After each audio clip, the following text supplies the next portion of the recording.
There's nothing that says Assembly Speaker Sheldon Silver cannot go back to work at the Capitol tomorrow just because he's been charged with a criminal complaint by the federal government. But depending on which prediction you believe, he'll either work with the cloud over his head, come back for a couple of days and then resign, or stay down in Manhattan and let the Assembly elect a new speaker. Lynn Falsetti has more. With just hours left until the session starts again, the big question in Albany is, will Assembly Speaker Sheldon Silver show up after being arrested Thursday?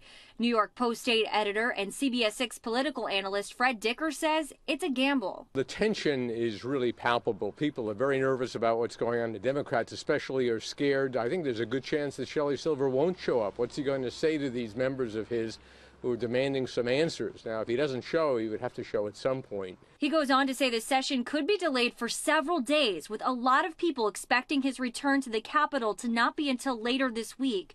The reason? Not knowing what he is going to say in response to his arrest and the fraud and extortion charges he's facing. Shelly Silver faces an enormous problem. He has removed chairmen of committees in the past when they've been indicted by federal or state authorities. So how does he stay on as speaker? I don't think he knows what to do.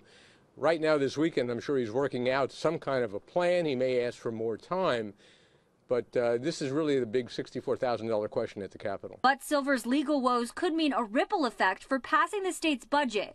Right now, the speaker does not have to step down. He only has to leave office if he is convicted on those federal charges. Regardless, it could impact the budget getting passed. Either way, whether he steps down or not, the budget negotiations are being upended. He's a key player in all of this.